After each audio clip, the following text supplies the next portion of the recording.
Robert Lewandowski is asking to leave Bayern Munich, and guess what? Thomas Tuchel loves him and is personally asking for him. I'm excited. Is this gonna happen? Let's get into it. Welcome to the Kavkas View, and today's video is an insightful one. We've got 3 massive things to talk about. Look, it's been a while since I made a video. 2 days consistently. I am releasing video content on a daily basis. I took some days off. Took some Alex time, but let's get into what is going to be covered in this video. Number 1, Robert Lewandowski leaving Bayern Munich. Chelsea are interested in him. Reputable sources are coming out. Number 2, Christensen, you are in big trouble, my friend, because these articles that are getting released by every single reputable journalist do not paint you in a great picture. This is disgusting if it's the truth.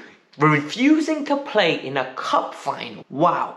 And the good, the bad, and the downright ugly from the cup final. You lot haven't had my views yet. I had to get away. I've been distraught with the results. I'm really disheartened with Chelsea at this moment in time. But we need to get into it. We need to get into the details. And I didn't want to be reactionary. So let's get into the video. But before we get started, you lot have been amazing in May. We are smashing records. I have never started a month this proficiently. So please continue to support the channel. Continue to help the channel grow. And I really appreciate it. Hit that like button. And in the comments below, tell me what number you are. We're aiming for 1,000 likes on this video.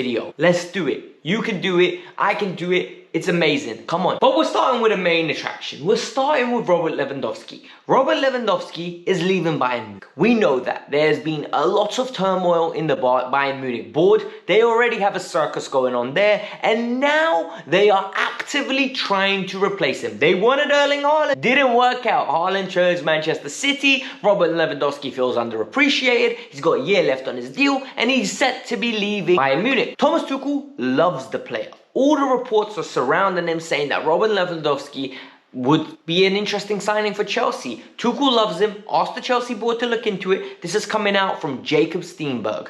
Very reputable source from The Guardian. I like his stories. He's never too exaggerative, but at the same time, he gives good context and good descriptive writing. But I don't see this happening. And I'm going to explain to you guys, it's the domino effect, all right? For this deal to happen, a lot of little things need to happen. And the likelihood of all these little things happening is highly unlikely. You still with me?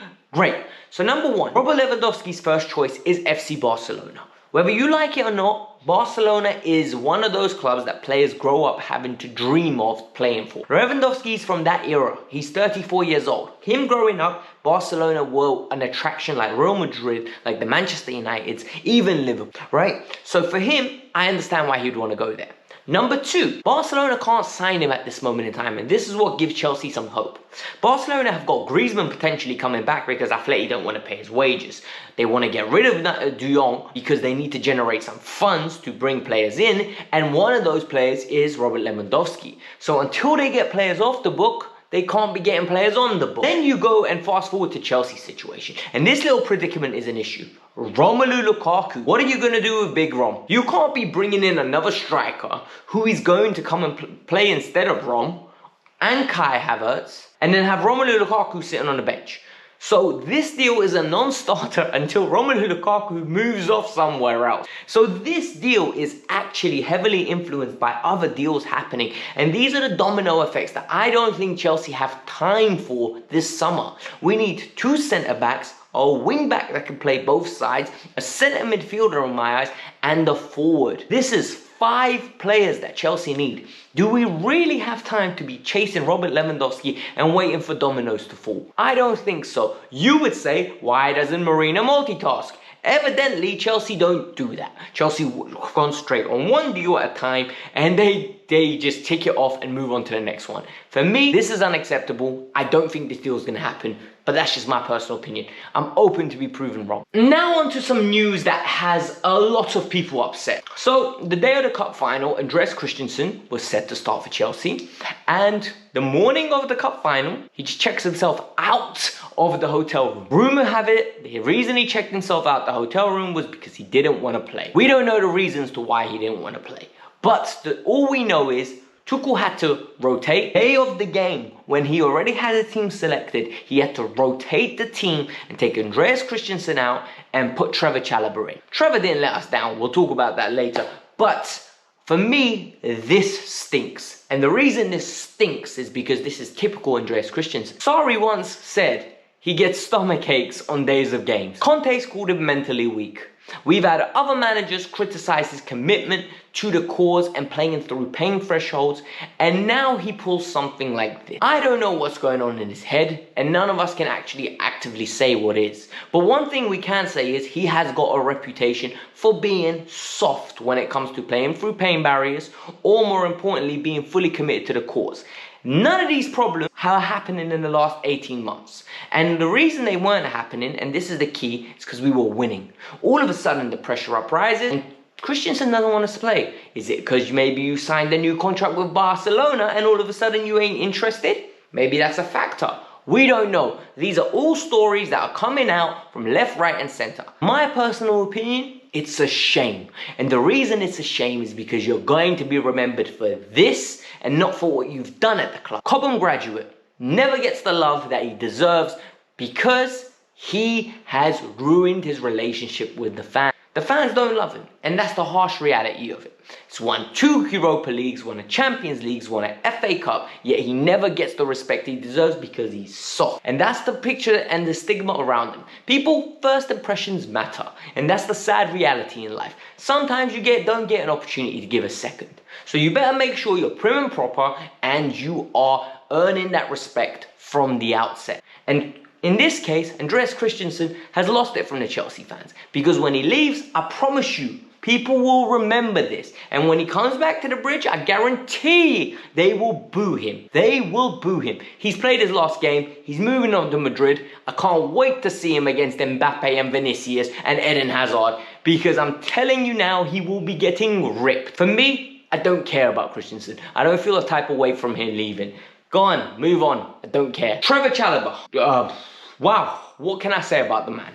I've been shouting for him to play. And Diaz looked absolutely threatening, but I think Trevor done as much as he can. Look, there's some players you cannot neutralize. There are some players that are going to beat you every now and then because they're that good. Diaz is one of them. I think Trevor had a solid game. Did he look shaky under possession? Yeah, because sometimes our boys weren't even offering an outlet for passes. But he defended well, he stayed strong, didn't do no rash challenges, and was very smart in deciding when to hoof it long and when to play out the back. And I like that in my centre half. Thiago Silva next to him, Rudiger next to him, James, all had very good, productive, solid games, and you have to respect it. I really like it.